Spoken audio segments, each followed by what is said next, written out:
विकास पिसोरे, आदेश जालना जिल्हा वकील संघ या ठिकाणी भेट द्यायला आलो होतो।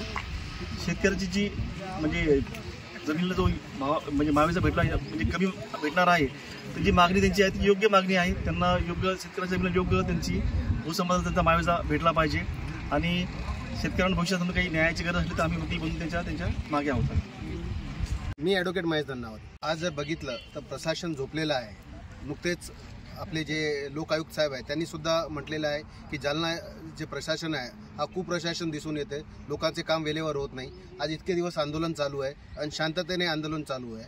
जेव्हा शांतताने आंदोलन चालू आहे तर त्यांचं कर्तव्य आहे की इथे येऊन लोकांचे प्रॉब्लेम सॉल्व्ह करावं, पण ते झोपलेले आहे, काही बघत नाही। त्यांचे केबिन्स मोठे मोठे करून घेतलेले आहे, मात्र शेतकऱ्याकडे ते दुर्लक्ष करत आहे। आज बघितलं तर 4 कोटी 5 कोटीचं ऑफिस बांधायला त्यांच्याकडे पैसे आहे, मात्र शेतकऱ्यांना पैसे देण्यासाठी पैसे नाही।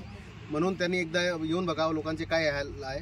आता 25 लाख किंवा काही जी रक्कम आधी त्यांनी ठरवलेली आहे त्या रकमेत काहीच येत नाही। त्यांनी स्वतः ते घेऊन लोकांना शेत दुसरीकडे घेऊन द्यावं। जर त्यांना असं वाटतं की आम्ही जास्त पैसे मागत आहोत तर त्यांनी दुसरीकडे करावं किंवा 63 जे समिती राठी साहेबांनी सांगितलेलं आहे तर ती समिती नेमावी। समिती जे काही अहवाल, हा पैसा आपलाच आहे आणि आपलाच पैसा आपल्याला द्यायला त्यांना अडचण काय, म्हणून यांनी लगेच मुआवजा देण्यासाठी कारवाई करावी आणि जास्तीत जास्त मुआवजा द्यावा जेणेकरून शेतकरी जगला पाहिजे आणि शेतकरी जगला तरच आपण जगणार आहोत।